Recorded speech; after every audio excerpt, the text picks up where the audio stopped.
inform everybody. Just a few words about the Service Design Marathon.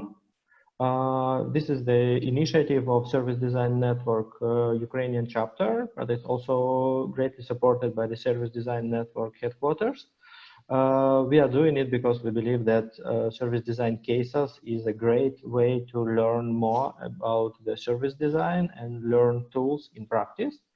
And this marathon is organized by Katerina Zayko, who is a co-founder of Service Design Network chapter from Ukraine, and me, Oleg Kost. We are from Ukraine, and we are welcome Angélica Flechas, who is a service designer and a lawyer from Colombia, as you already know. And well, welcome, and the floor is yours. Thank you very much. Well, hello everybody. I am super happy to be here. And I'm going to talk about this beautiful topic that I love. And it's about legal service design, which is a legal and a holistic approach. And let's begin with my topic. So first things first, I don't know if everybody is from Ukraine, but Oleg told me that this is the chapter, the service design chapter from Ukraine. So I have the terms and conditions from Zoom in Ukrainian, so please all read it. I have some else content, so if you all have and accept those contents, please accept it in the chat. So please, can you say yes in the chat? Because if you don't say yes, I cannot continue. So please say yes in the chat. Thank you, thank you, thank you, thank you, thank you. With 2 more people, I can continue. Thank you very much. I just want to know if you all read it. Did you read it? I know it's in Ukrainian, but I don't care. Did you read it? Come on, why? So easy to read it. 2 words. Of course, no. Sash. Okay. If you read it, you must be a relative of this guy. I know you, if you know this guy. You remember him? He was super fast. And if you read them, you are like him. But the real thing is this one. And sometimes when you are beginning with an experience, with any kind of experience right now, we sometimes go with this one. And with the legal experience. And with terms and conditions of this one. And maybe you are beginning with this, and you like it or not, you have to say yes to continue.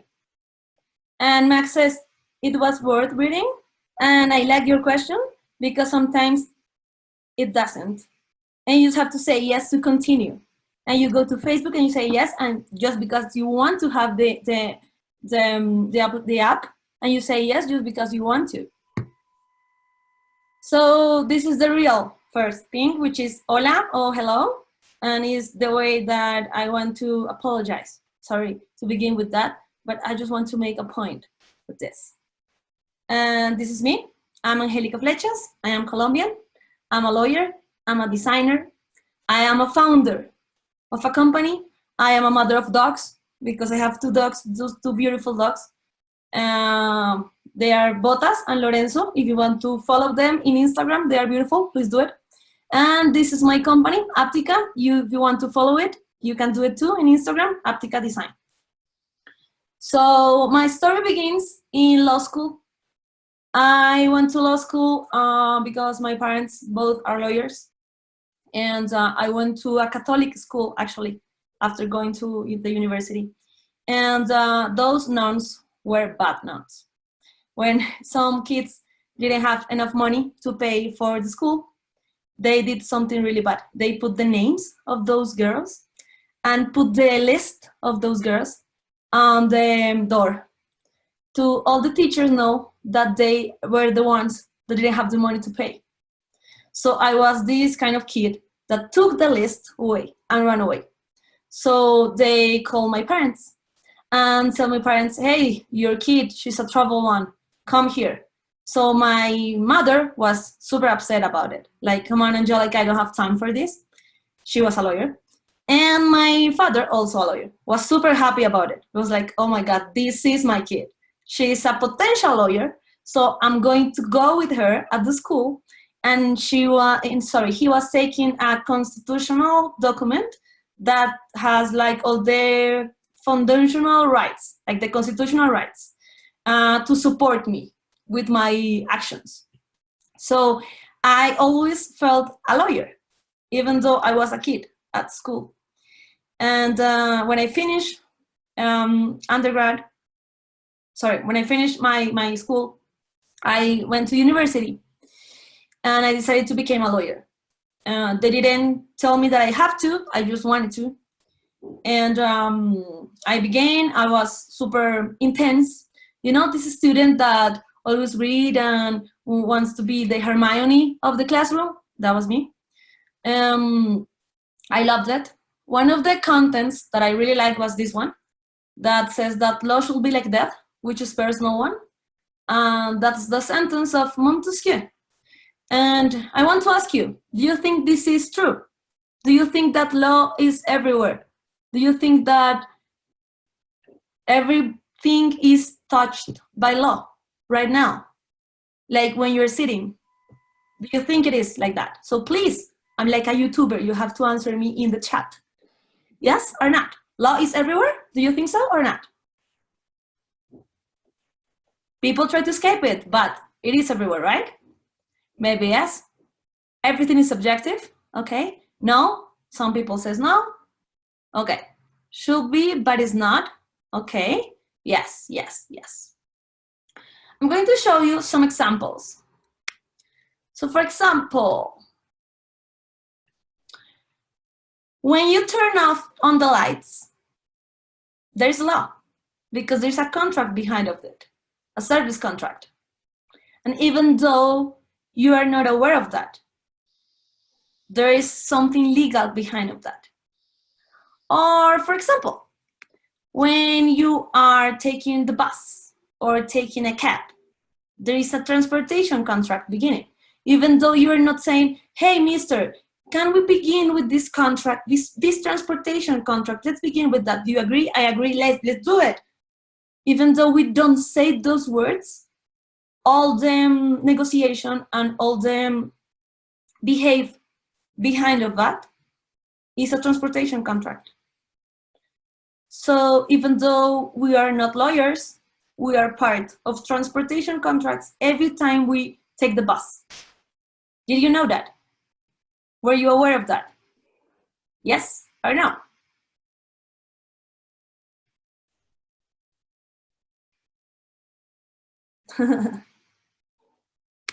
There you go. And this one, friends. When you're in love and want to get married, and you tell your girl or your boy, hey, do you want to marry me? Friends, that's legal. There is something legal going on there. And maybe a prenup is coming because maybe you want to do something with your houses and stuff and you don't want to mix it up with the houses and stuff that's somebody else's. So that's legal stuff too. So maybe Montesquieu is right. And maybe everything is touched by law. But let's stop a little bit about law and legal stuff. And let's talk a little bit about design. So when I was almost finishing legal and law school, I took a class in legal school. And the teacher said, I want you to take this class in a better way. I want you to enjoy the class. And I have an idea. And the idea is for you to design a game to learn this new law. And everybody in my class was like, why are you doing this? Why don't we just take a quiz and that's it? But I was just thrilled about this. I was super happy. So I just went home. I opened a closet when we had all these games. And I found the game Clue. I don't know if you all know the game. The name is the game is about finding the murderer. So I said, in this game, you have to find the murderer. In my game, we have to find the corrupt, who is not applying the law.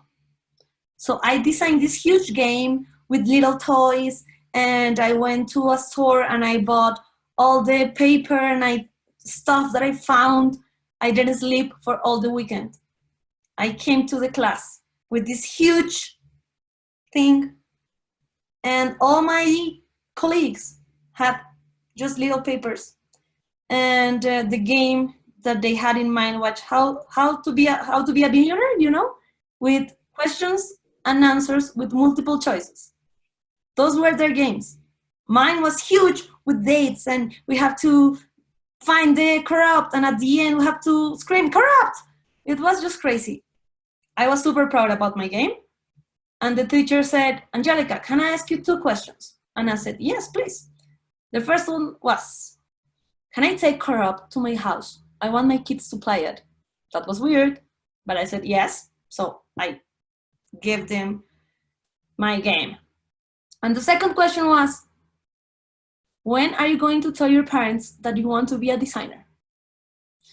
And that day changed the track of my life. So I went home. I talked to my parents.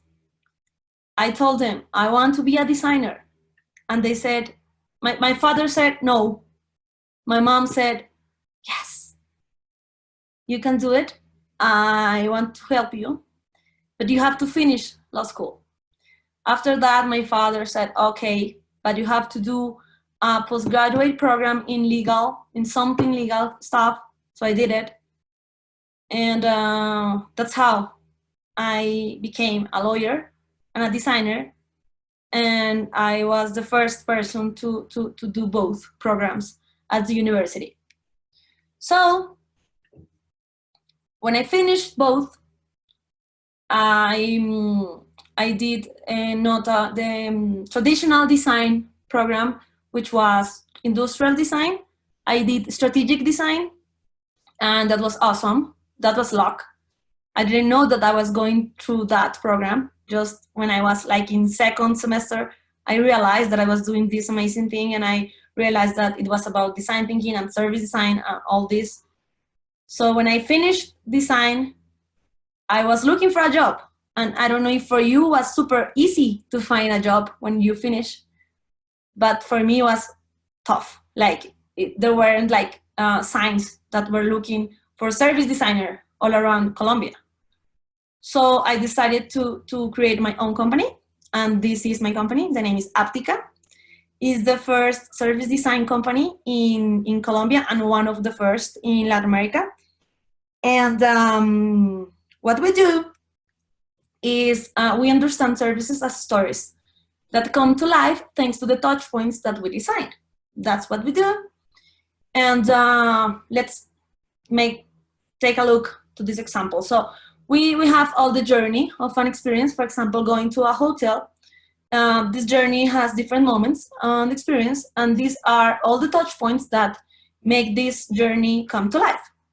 And this is the emotions that the person or the user can feel in every single moment of the experience. So this is just a regular journey. But I want to ask you this. How many of these touch points are legal touch points? Have you ever think about if every single moment of the experience has legal touch points? And remember Montesquieu. So do you think that in a service you can find more than 1, 2, how many? How many do you think? How many legal touch points do you find in a regular service of a hotel? More than 3, 5, 10? You say 50%? Okay. Who else?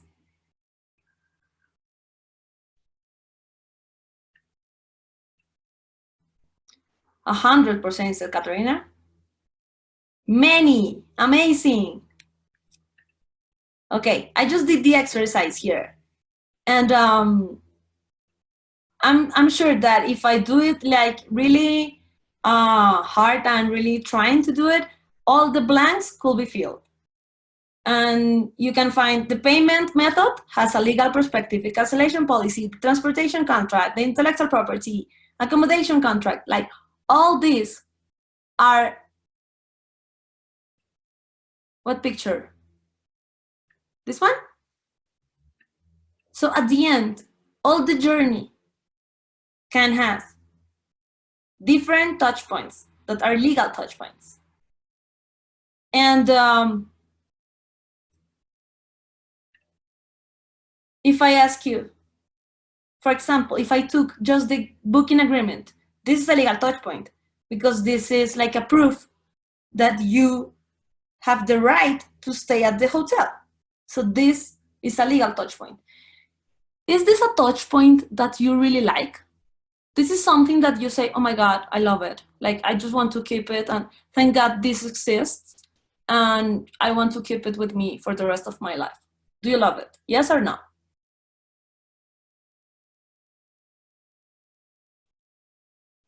No. So I want to ask you this. Are these touch points designable? Do you think that legal touch points are designable? Yes or no?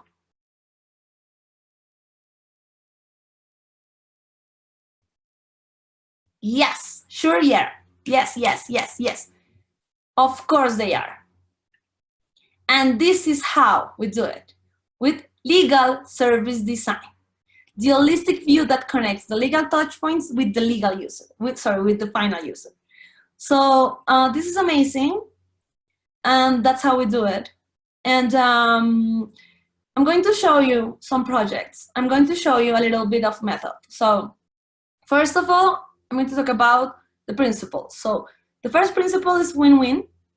So every time that I'm going to design a legal experience or a legal touch point, I have to think about that all the stakeholders that are going to be affected by this touch point have to win with the touch point. So for example, if I'm working with a hotel, I have to think about the hotel and the guest. Both of them are important for me. So if I'm designing this booking agreement, it's important for me that the hotel is covered, but also the user.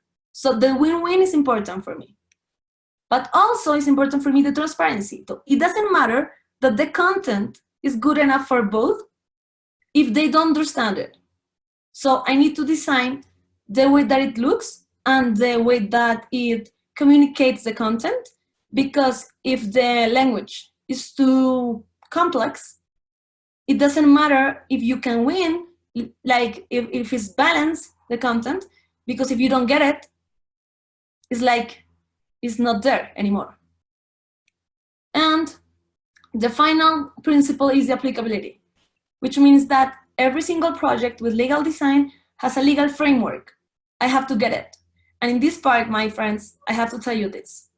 Every single project of legal design, for example, from my perspective, has to get involved a lawyer, because you need to understand the legal implication of that touch point. And if you are designing something and you take away some legal component that is going to affect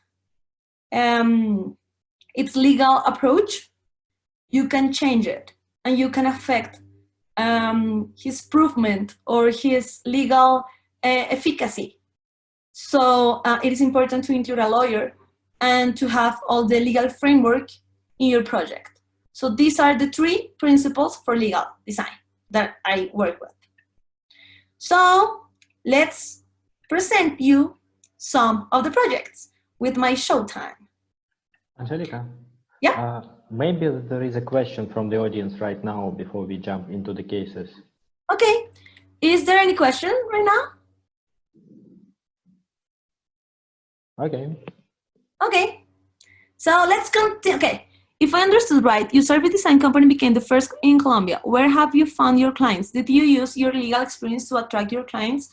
No. My first client was thanks to my university, because one of my teachers was really close to a pharmaceutical company. They were looking for somebody who can help them to design the experience of medical experience, and she couldn't do it because she has a conflict of interest. So she said, I cannot, but I have a student who can do it. And then I appeared. So that was my first client, and then another one appeared, and that's how I had my first client. But like in my third client, I found some legal touch points during the experience, and then it's how I connected the two dots. My two brains said, oh my God, this could happen. And that's how I used legal design with service design, and I create legal service design as an approach. Is legal service design actually a recognized field, or is this niche you found based on your experience as a lawyer? There is a field which is legal design. There is a field which is service design. The niche of legal service design is from Háptica. We found it. Okay, so now I'm going to. So let's go with the first project. A bank who wanted to improve its legal services. How redesign the stock commission contract experience? So this sounds like blah, blah, blah, blah. So let's understand the contract. So this is simple. Imagine that there is like a millionaire who has $1 million in a bank. So he says, I want to invest my money, but I don't know how. So you have to have all this money. If you don't have this money, you cannot be part of this contract. So this guy is a millionaire, has all this money, gives the money to a bank, but it has also to give an instruction, like a specific instructions to the bank. For example, you have all my money, but also I just want you to invest the money in projects related to sustainability and animals approach. So that's the instructions. After that, the bank creates a portfolio and says, I'm going to invest in this, in this, and in this. And after that, the bank begins to invest the money. That's how the stock commission contracts function. So that's easy, but the name is so blah, blah, blah, blah. I know. So what we did was like a service design project. We did all the research. We went to talk with all the product owners. So the guys who were the leaders of the product at the bank. We talked with the users. We talked with the commercial, like with all the sales force, because they were the guys who were selling the products. So we found some interesting stuff. For example, there were 4 moments at the experience. These are the emotions. So this is a happy face, a middle face, a sad face. So as you see, the saddest moment is the third one, which is when is the contractual discussion. Oh, is this a surprise? Of course not. Why is so sad the moment where the lawyers appear? Why do you think that the moment where the lawyers and the contracts appear is the most sad part of the experience? Why do you think that happened? Please talk to me at the chat, or I will think that I'm talking by myself. And there is 38 people in the chat room. Expensive and long. It could be complicated to understand. Great, what else? Boring, of course, long boring read, lots of confusing news. It confused people. Yeah, complicated, exactly. And remember, he's a millionaire. Like, I have all this money, and now I cannot be part of the discussion. It's like, it's my money, but I'm not part of it. Now it's just like a ball between 2 lawyers. So this lawyer from the bank, this lawyer from my part, they're just talking between them. I'm not part of it. So he feels apart. So in this journey, we're just seeing the emotions, and in the part of the little letters are the insights and all the contents that we find that we found in the research part. And what we did was to understand the document itself. So I'm going to show you the document. I want to ask you, is this document something that you say, please give me 2 to take to my vacations? I love it, please. I love it. It's not something that you want to get. but it's something that you need to get. It's like you have to. It's a must, but it's not something that you love. And why the legal stuff couldn't be that? Why cannot be something that you desire? So I want to do that with my legal stuff, you know? I want to make them desire stuff. So in Háptica, we design a digital tool that can diagnose documents and count what happened with the document. So we count sections, pages, characters, words. Actually, it can count how many words and sentences has one paragraph. And if the sentence has or no periods. And if doesn't, it's too dense to read. And also says what is the average time to read. Also, we print the document and we give the document to the user. And we ask him to underline the document with 3 colors. Red is to highlight everything that he doesn't understand. Yellow is to highlight everything that he feels that shouldn't be part of the document. And green is to highlight everything that he loves. Like, thank God this is part of the document. And after having that, we take that to a co-creation session with the Salesforce, the product owner, the user, and the lawyers. And all together, we redesign not only the document, but also what should be the commercial speech that the Salesforce should use to use the document. Because imagine this, the Salesforce are the guys who should use the document and present it to the client, but they don't even understand the document. So we understand that there are like a lot of touch points around the contract. So it's not enough to design the contract. We have to redesign all the rest of the components of the experience. This is why it's not just legal design, it is legal service design. So after all of this co-creation, this is the new document. Ta-da! What do you think?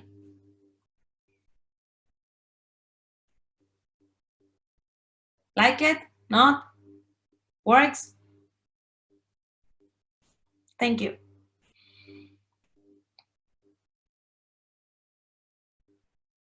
Yeah, it is. But I want to give you a number, which is awesome, and it's this one. This document, the first one, took, before our approach, 3 months to be signed. This document, the new one, now takes 2 days to be signed. So this is moving the business. So this gave me another revelation, which means that legal design can move the business, you know? So there are like another KPIs that are really important here. This is not just about graphic design, because behind this, there are like a lot of lawyers working that we cannot move content that are going to affect the legal power of the document. We're moving the business, we're moving the sales, and that's important here. And the numbers. Remember my tool, my digital tool? So that's important too, to measure. Please, guys, measure your touch points. And this is not just about legal design, it's about service design in general. If you're designing a new touch point, you have to measure the touch point. You have to understand how it's affecting the experience. Now the time to read it is less. Same pages, but it doesn't matter because now you can breathe while you're reading the document. Now, do you have any questions about this project in particular? Or do you Angélica, I have one while people are typing the others. Yeah. My question is the following. You mentioned that the user of this contract has to be a millionaire. Yep. How did you recruit them? Okay. The bank, they have like really good relation with them. They have been like creating this relation for a lot. And we created like really good sessions with those people. We invite them to a club to have a drink. And during those drinks, we had the sessions. So it was like really interesting sessions with them. Okay, I'm going to read. I like it very much. Nice, good to break it. I actually want to read it. That's amazing and so inspiring. How much time it took to redesign this doc? Like the complete project took 3 months. How did you test new versions? Okay, remember the tool that I taught you about? The tool with the colors. I used the same tool that I used to diagnose the first document to diagnose the second document. And I also use the digital tool, how I showed you before. And I also include another stakeholder because a legal document is not only for the parts. A legal document could be used in court with lawyers, with a judge. So we also include that kind of stakeholders to prototype with them. What will happen if you receive this document as a proof in a litigation? So we needed to also prototype that. What else? Really great job from the output and process. Thank you, Aura. Also, does the legal system accept this document? Yeah, yes. Why? How do I know that? Remember the 3 principles? The third one is applicability. So what I do is always I need to know which is the legal framework of the project. So I always have to take a look of that. I can take away legal components that are essential for the legal perspective. If I do that, I'm going to change the legal naturality of the document or of the business. So that's why it is important to have a lawyer or a lot of lawyers in the project. If this is only done by designers, there is a lot of risk at this. That's why it is important to include lawyers in the project. Normally, the legal part is very structured. How did the bank and its legal area take the new structure? You know what, Maria? Now the lawyers are the rock stars at the bank. They feel free. They feel that now they can design. Right now, actually, I sell them a consultancy project, which was this one. And now I'm teaching them how to do it with the second product that I have, which is Academia Háptica or Háptica Academy, where I teach companies how to do my job. So they have this amazing culture. Of course, this is not for every kind of company. Bogotá Colombia, which is the bank that I'm working with, is a company that has been working with innovation consultancy for a lot of years. Actually, it's a company that I was dreaming about to work with. And I couldn't do it because another company from, I don't know, Design It, I don't know where it's from, came first to them and it's bigger, so they couldn't, they did it before me. But they did it with the innovation area. But nobody else was doing legal design or legal service design in Colombia. So when they wanted to do something with the legal area, they had to do it with me. So they already had the culture to work that way. So it was easier, but I'm with you. Some of the barriers to do legal service design are the culture, and we have to work a lot with that. But when they feel the first time that they have the skills to do it, that they are part of the co-creation part, that they are part of diagnosed, that they are part of the prototypes, they feel the power to redesign it. It's amazing. Super. Maybe the last one, which is a good one. Has one of your documents been contested in court yet? Sorry, can you repeat it?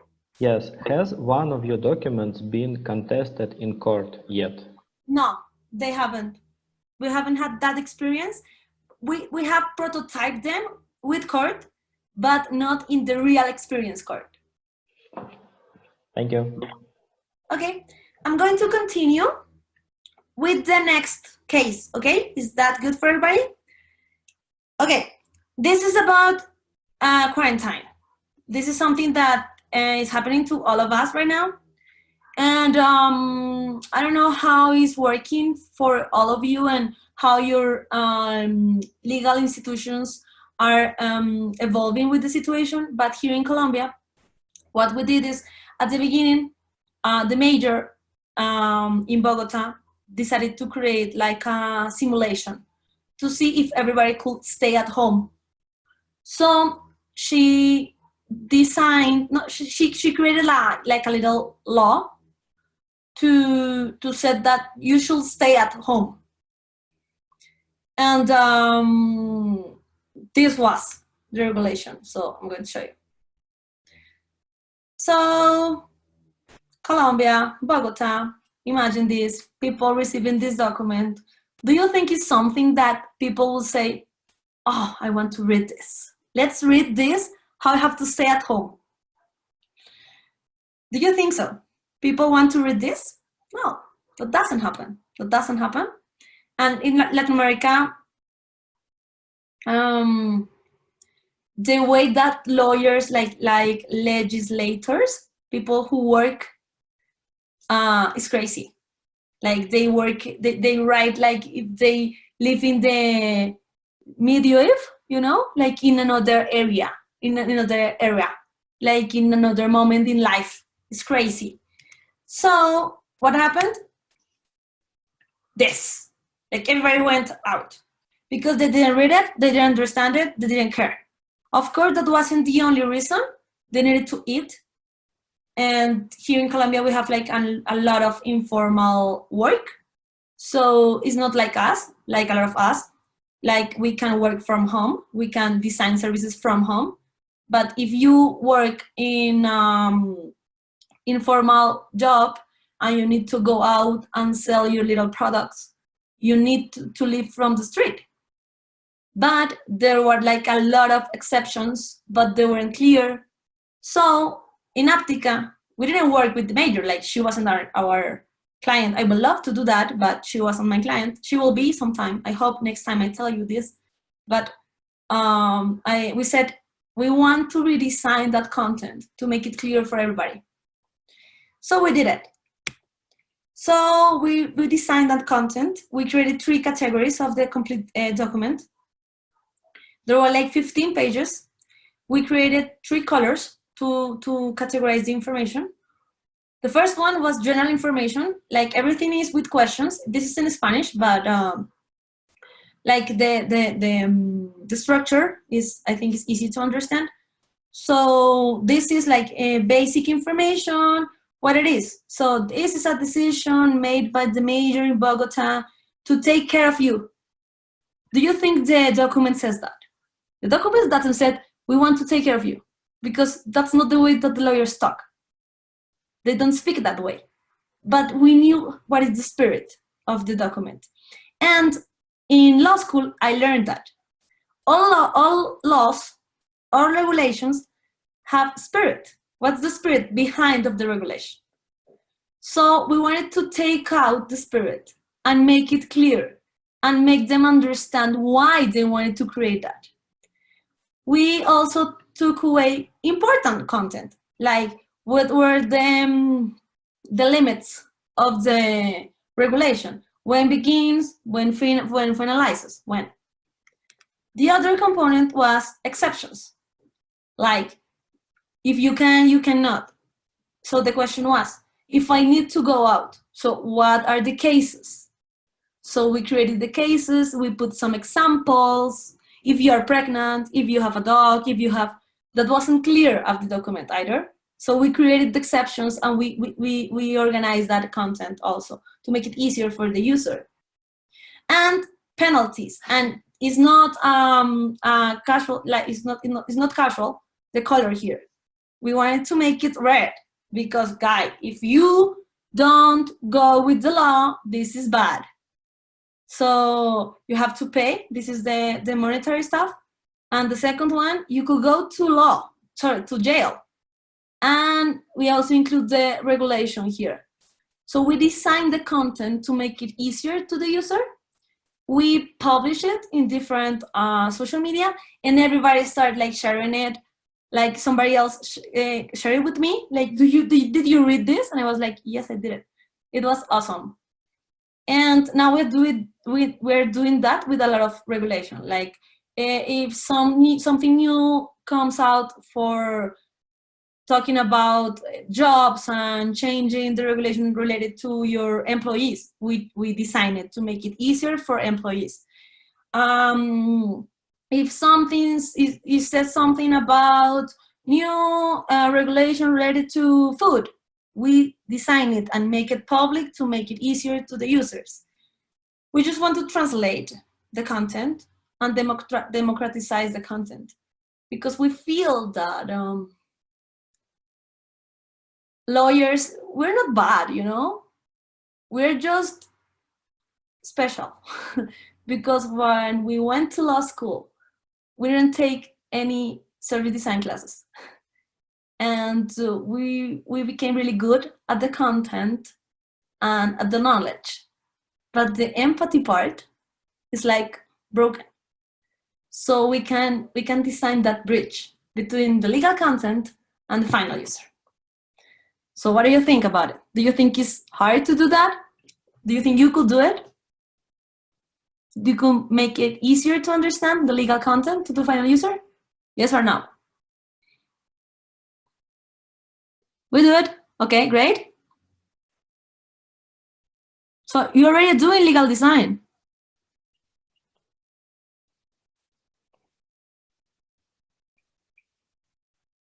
Okay, going to continue.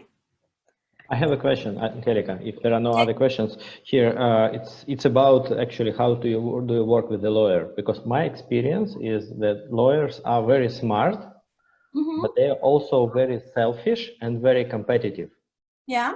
So true. They like to compete with each other. How do you make them cooperate instead of competing on your working sessions? Well, I have worked in different models. Like in my company, we're 3 lawyers. We are 88 people in Háptica.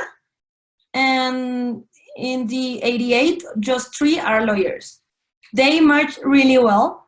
And we do a really good, I don't know how to say it, it's like a assessment process to really like fish them to know that they could do a really good merge at the company. But when we are working with lawyers as clients, I'm really tough with them. Because when I was beginning at law school, at design school, like everybody at my law school was looking at me like I was crazy. Like, come on, you're a lawyer. Are you going to be a designer? You're like a better person now. You are going to be the worst person. What are you doing? And that for me was awful. And now I feel the best one because I'm a designer, you know? Like, I am playing the other card. I have to show them that design is the best tool ever. And they don't have them. They don't have it, and I do. So that's the tool that I play. And I have KPIs to show it. The KPI with this contract took 3 months before my intervention, and now takes 2 days. For them, is like, I want that. So I use that competition needs and that culture that they have on my behalf to work with them.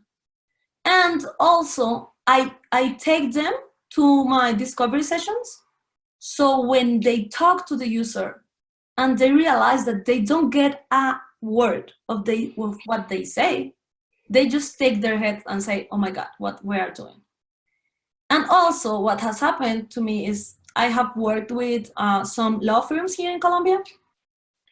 And I began to work with the first one, and the rest were like, what are you doing? Why are you doing that with them and not with us? So that has helped me, like the competition part. But always working with, I have this tool, you don't have it, you need it.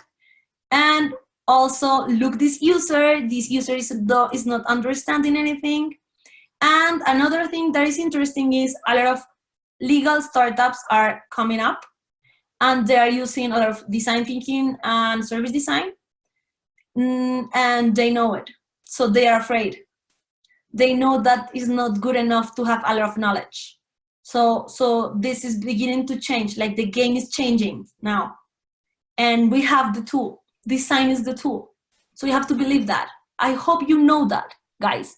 I hope you know that you have an amazing tool. You know it, right? You know, design is an amazing tool. Like when I was a kid, I'm sure that my parents said, please be a lawyer, please be a doctor, please be an engineer. They don't say, please be a designer, please be a designer. You know what I want for my kids? Please be a designer. Super. Okay, but I understand, yes, but how will a reformat document protect a company, a client? This is yet to discover, tested out. Okay, the document is still legal, Katerina. Like, it's the same document, has the same legal approach. And it's not a redesigned document, it's a legal touch point. It has the same weight, legal weight that the first document protects the same way. You said you have 48 employees. 48, no 88 of them are lawyers. What other? Okay, we're 48. We're almost all lawyers, sorry, designers. 3 of them are lawyers. Some of them are two degrees. So some of them are designers and business, like administrators. Some of them are architects. Some of them are artists. I have one is a writer, but almost all of them are designers. Okay, the last case, a beer company who wanted to be responsible with the consumption of liquor by minors. So imagine this. There's a company, the biggest one in Colombia, who sells a lot of beer, like a lot. But there is a public entity, the Safety Public Secretary. They needed to work with some really tough KPIs. What was the problem? A lot of kids were drinking beer at the streets. And what brand? This brand.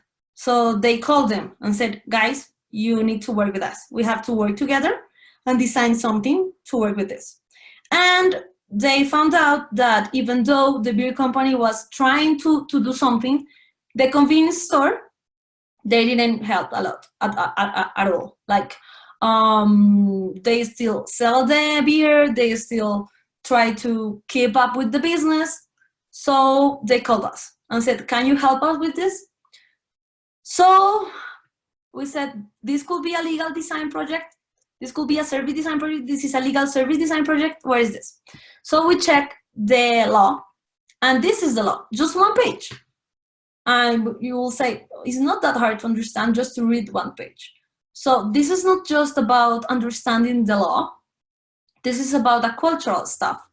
This is about how are the dynamics between the convenience store, the little neighborhood, what are the relationships between the clients, the little store, the cultural beer situation, like I just come by, drink my beer with my friend, but I'm almost 18, but I look 18, but I'm not 18, but you're like my dad because you have seen me growing up since I was a kid. So we saw all of this. So we went to discover all this content. We use this tool, I think you know it, the name is card sorting. How does it work? We just print little cards with different content. In this case, we actually designed like a little game to talk with the owners and the salespersons in the convenience stores. And we wanted to talk to them, not to accuse them, but just to ask them, why do you do that? Why do you sell alcohol to minors? But you cannot go and ask that, because they're going to say, no, I don't. So in my team, there's also not just designers, but also psychologists and anthropologists. And we designed the tool, and we gave them like little cards to play. So we asked them tools like, when somebody comes here and looks 18, do you sell beer? Yes or no? And they have to choose some of the cards and play with the cards. And with all the cards, we were creating the story of the sale. That's how we worked with this tool. And after that, we had some conclusions. And the first conclusion was that we give them alcohol because we are celebrating. So today, Colombia won American Championship of Soccer. So come on, it's just a beer. We're just winning. Today is last day of the year. We are celebrating. It's just a beer. And that sentence, is just a beer, it was part of the card sorting, and they use it a lot. It's just a beer. It's just a beer. We are celebrating. We also gave them a white card, and they could write down some stuff. And they also used a lot this one. We gave them alcohol because they look so much older. Like, oh my God, they look so much older. Like, I thought he was 18, these people 14. It's crazy. So we came up with this little sentence, which is, don't be a bitter drink. And we had some co-creation sessions, and we invite to the sessions kids that were part of the community, actually kids that were their sons, their cousins, people that lived at the neighborhood, and that they were watching all day, going to the schools, coming back, like we're part of the community, and people from the store, and people from the company, and people from the public entity, like everybody worked together, like co-creating the new campaign and the new service that we wanted to co-create and redesign. And we came up, with this strategy, which was this one, that even though we're celebrating, we cannot sell alcohol to minors. Even though he looks so much older, we cannot sell to minors. And we include some of the regulation here and what is the fee that they have to pay, because we want them to remind it, like, I have to pay this. And actually, this is not just our imagination, like they design it, like the sales force from the stores, they design it. They design these little flyers and stuff. They did it. So we just use our design tool to do it better, but this all came from their heads. We also create some touch points.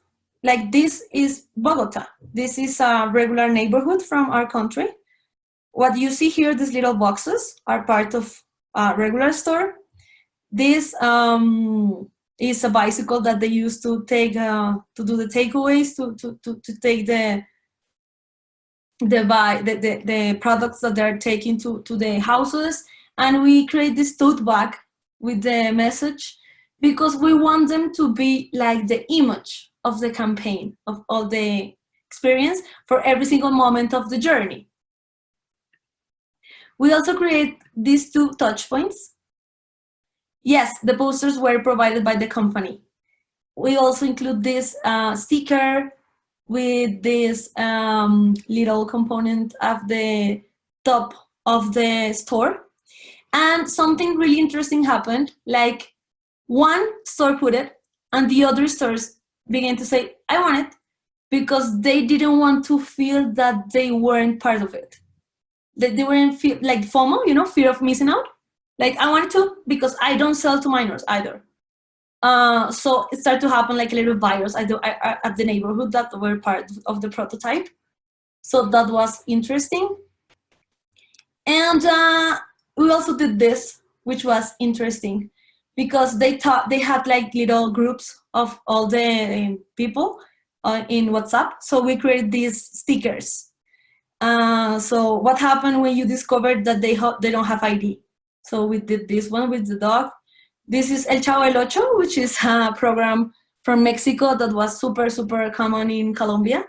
And so, when you see the salesman selling alcohol to minors, when you see somebody drinking with a minor, when you see a salesman that is not selling to a minor, so you send him hearts. And we designed all this to see if they share it. And people from the beer company were part of their groups, and we start seeing them sharing the stickers. So that was part of the prototype.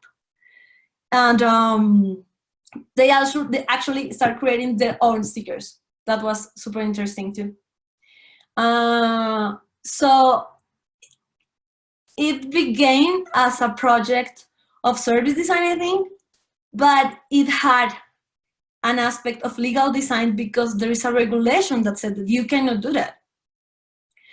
And right now, there is a huge measure project going on to see how this is affecting. Right now, the virus is affecting our project, the measurement, but still is running. And we are super happy about it because we know that the numbers are good for the project. Like it's going down, like minors are drinking less. So this is it. This is the final project. And I just want to finish with this sentence, which is, the law says what should happen, but does not say how. And this is the power that service design has. And maybe every lawyer could say a thing. Yes, we're measuring right now. We're measuring. But you, designer, can change the world because we have the tools to do it. So let's do it. Let's change the world. How we're doing it? We create, we took some stores where we are not applying the strategy, and we took other stores where we are applying the strategy. But they are similar, with the same number of community, with the same number of minors, with the same number of problems of drinking with minors that are drinking. And we have a university right now that is running the measurement. So that's how we're doing it. Okay, very insightful presentation. Thank you, Angélica. From business perspective, curious to how did you get some of your first clients, and what did your vision for the future of Háptica? More focus on specialization or some diversification? Okay, how I told you, I had my first client because I had a really strong connection with my university. So my teacher found me my first client, like a reference to my first client. And if you do a good job with your first client, that client is going to talk about you with another client. And that happened to us. And of course, if I go back and I see the first project that I did, my God, I could do it so much better right now, you know? But I think that was it. Like, the power of networking is amazing. If you're still studying, like if some of you are students, please be good with your teachers. You don't know who are you studying with. For me, that was the breaking point. Like, my two biggest clients at the beginning came because of my teachers, because they saw me as a good student. Then I created Háptica, and they saw me as a serious service designer, and they saw that I could do some good with those clients. And now they are like my, I don't know how to say this, like they're part of my board, those teachers. Another thing that is really important is create a good team. actually, like on Friday, I think, I was talking to one of those teachers, and he told me, right now is when you see what is the team that you have. And that's true.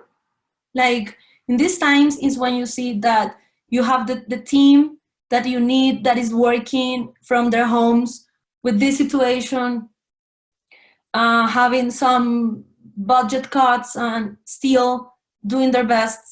So don't think that the first thing is only thinking about the product or the services that you are going to deliver. Don't think that the most important thing is your clients. Think about also your team. What are you doing to design the experience for your team? I did that, but not at the beginning, and I had a lot of problems with that. And now I just create a culture. We call ourselves Háptiqueños. I just love them. And we have done something really cool with Háptica. I hope we can keep doing it, even though the situation. And even though you're a team of 2 or 3 or 4 or 5, keep together, work with them, work for them, and work as a team. And I don't like specialization. I think I like to work with different kind of industries. I have worked a lot with health, finance, retail, hotels, restaurants, education. Right now I'm doing an amazing project in Mexico with a university. We are redesigning their program of design using future design tools to redesign the future of the program. Because I think that design should be a lot more futuristic and prospective. So we're redesigning their program. So I just like to work with a lot of industries to learn from one of them and take that knowledge to the other. So I don't work with just one industry. So the plan is keep working with service design, keep working with legal design, and start working with future design. Thank you. Did you think how to scale your approach? For example, you come to bank and make all their contracts nice, as you showed us in example number 1. Yeah, I teach them. Now I'm teaching them how to do it. So for right now, we did 1, and now they have done 14. I don't want them to feel that they need me to do all the contracts, because that's not sustainable, and it's not something that I like to do it. But imagine me just designing contracts and contracts and contracts. That will be a little bit boring. So I just like the challenge to try something different. Legal design is not just about contracts. Legal design could be redesign the office of a lawyer. That could be legal design, legal service design, because the office is a touch point. So I just teach them how to do it. And when the project is too complex, they call me back and just get in. Right now they have 14 redesigned, and they did something amazing, because we designed something in Colombia and they scale it to Panama, because they have the company in Panama. And now they have like 3 projects in Panama. And thanks to that, now I'm working with other companies from the finance sector, thanks to this project. So if you think that way, if you just not think of mine, if you think teaching and this guy is going to help you to go further, like I'm doing right now with you, I think. Okay. Thank you so much for such an amazing conversation. It was super inspiring. My boyfriend is a lawyer and I am service designer, so I am excited to learn more from him. Amazing, thank you. I think you can do amazing things. What the most interesting project you have worked on, in your opinion? The most interesting project, I think the first project that I worked in was a project in the health system with patients with an immunological condition. They needed a medication every 2 weeks, and they needed nurses to come to their houses every 2 weeks to apply them the meds, right? And that wasn't sustainable for the company that I was working with, for a pharmaceutical company. So they looked for me and they said, can you help me to redesign the service? So what we did was we teach those nurses to change their role. They weren't more nurses, they became teachers. And they had to teach their patients to apply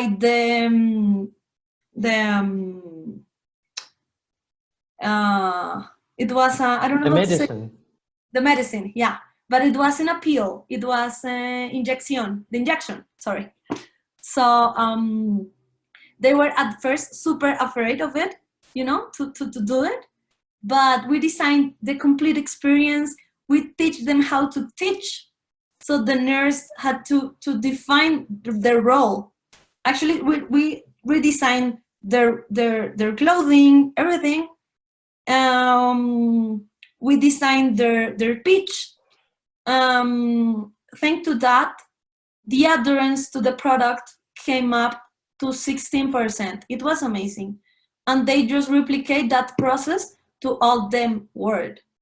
That was my best project ever. I loved it. How do you get buy-in from how do you get buy-in from stakeholders? I was once helping a colleague redesign insurance documents, and the stakeholders from the insurance company were not helpful and not willing to correct mistakes in their legal contract. Was written.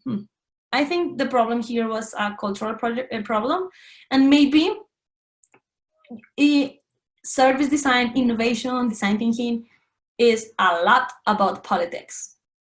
And I don't know if your colleague was the right person to begin a project about this. So you have to read the room when you are doing a project, not just a legal design project, like any kind of projects. You have to understand if he is the right person to move the strengths of the company, because sometimes the will is good, you know, like they really have this desire to change something, but they don't have like the connections of the power to do it. So sometimes it's better to wait to prepare the field and then to begin the project. It happened to me with a project. Imagine I just sell the project on October. I was going to begin the project on November. They called me and said, and I hired people to the project. I remember I already signed the document, the contract, and they called me, Angélica, we cannot begin the project. And I was, why? Because the person who said yes left the company, and the new guy that is in the job of this person is not going to be a good ambassador of the project. So we need to convince him, and we know that if we begin the project with him right now, this is not going to be an applicable project. So we need to wait 6 months to do this. So I could be the lawyer who says, no, I have a contract and you told me and this is the signature and let's do it. But I was smarter than that, and I said, let's wait. And I waited 6 months. The project is implemented. So sometimes it's more about politics. And this case was politics. So check that, because maybe it's politics. Super. Guys, do we have more questions? Okay. Angélica, I just want to say that you are amazing. And your parents should be really proud of you. And I'm so happy that you decided to join us and to present it here. I see the question. So maybe we answer one more. Okay. What are you exploring in speculative design or design for futures? My center of everything is service design. So I want to redesign services for the future. So how could be the future of a hospital? How could be the future of a restaurant, especially with this virus? So how we can reorganize the touch points to make it useful for the new situation, and using trends and all this kind of stuff. So we are designing a product to do that. So that's it. That's what we're doing right now. Super. Okay. So no, thank you for having me. Sorry, I talked too fast. Maybe. Hope not. Not really. Okay. And it was super excited to me to be here. Hope you like the cases. Hope you like what we are doing. Hope you like the Latin season. In my perspective, when you are studying design, the most common thing is to read the books in English, or that has been translated to English because they come from Denmark or Finland or Italy, because that's like the source of design, you know? But in this case, I feel that I'm sharing with you some content that we have created in Colombia. That's great. That's amazing. Again, thank you very much. That was great. For everybody to know, Angélica will share the slides, and we did a recording today. We will publish it, and I'm pretty sure some of you would like to review the cases once again. Thank you, and we will continue the service design marathon tomorrow. We will be talking about how to design the service, which has a very broad target audience. So what do you do when you need to serve everyone instead of some specific persona or segment? So it's going to be another interesting case now from Europe, from Estonia. Angélica, once again, thank you very much. That was really amazing. Thank you. No, thank you. And I hope to see you all around. Please follow us in our social media. This is my mom. Thank her. and this is Háptica. So please, everybody, follow us in Instagram and everything, and hope to see you around. Thank you. Bye. Thank you. Super.